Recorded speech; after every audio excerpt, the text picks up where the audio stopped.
Hey everyone, welcome to the Everyday Human Podcast. My name is Easton Taverna.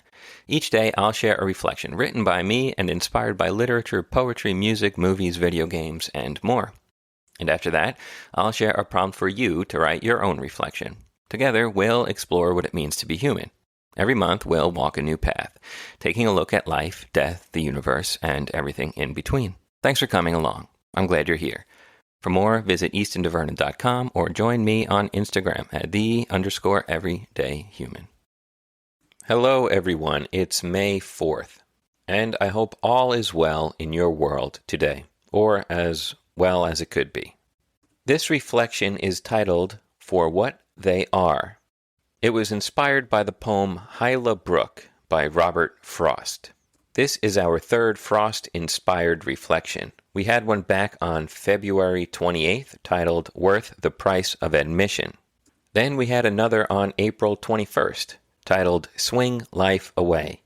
And here we are to be inspired to think about love by the great poet for today's reflection.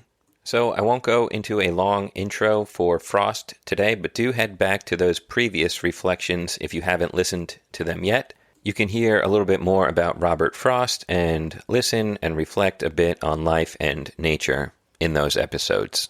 Oh, and I did see a video of Robert Frost reading Stopping by Woods on a snowy evening the other day. I haven't seen this before, and it was wonderful to watch him recite this beautiful poem. It was from an interview from 1952. I haven't watched the whole thing, but I would like to track it down and give it a go.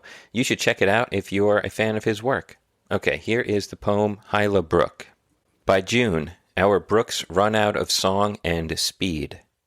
Sought for much after that, it will be found, either to have gone groping underground, and taken with it all the Hyla breed, that shouted in the mist a month ago, like ghost of sleigh bells in a ghost of snow, or flourished and come up in jewel-weed, weak foliage that is blown upon and bent, even against the way its waters went. Its bed is left a faded paper sheet of dead leaves stuck together by the heat, a brook to none but who remember long. This, as it will be seen, is other far, than with brooks taken otherwhere in song. We love the things we love for what they are. Quite a lovely little poem there. And if you didn't know, Hyla is a type of frog. It's like those little green tree frogs.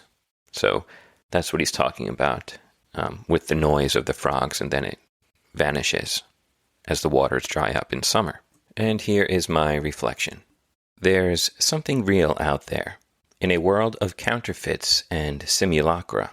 It's something odd, because we don't know what it is until we see it and hold it in our hands, even though we can't see it or hold it in our hands. It's a certain type of love, and it is not unrefined but mature. It is not fantasy but truth, and it is not forever beautiful or romantic, but enduring and quiet, in the way that only time-worn and weathered things can be. It's an interesting thing, too, because you may only know you are in possession of it after it's gone.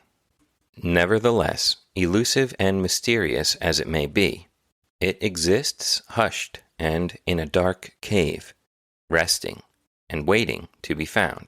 This love, while it occurs, while you practice it, lives in the present moment until the moment dies, and then it exists in memories.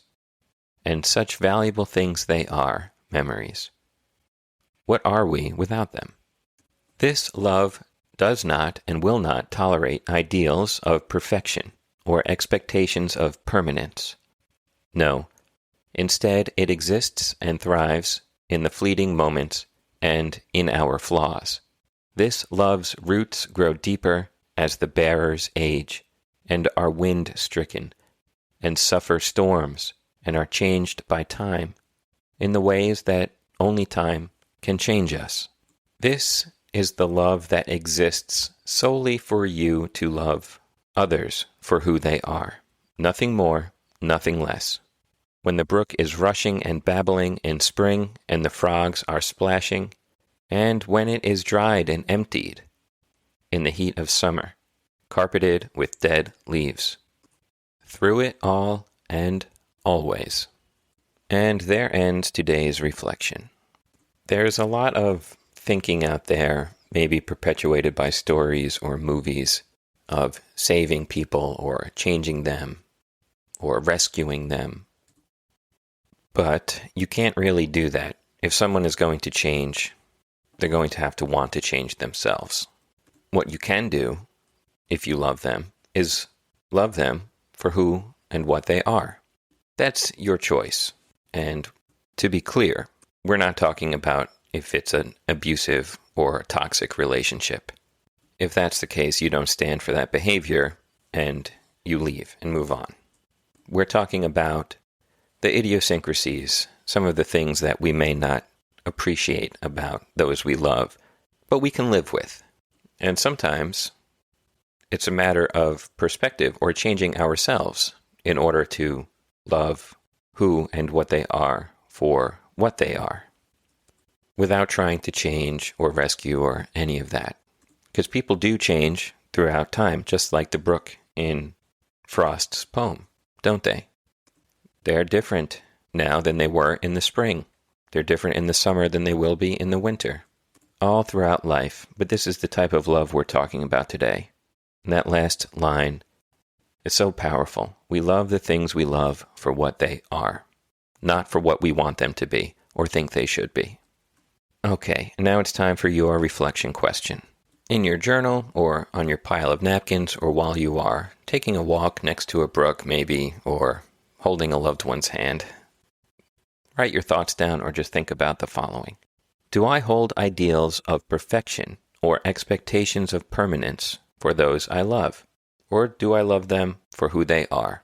And that's it for today, May 4th. Thank you for joining me. I'll be back tomorrow, May 5th, with another reflection. Have a good one, and take care.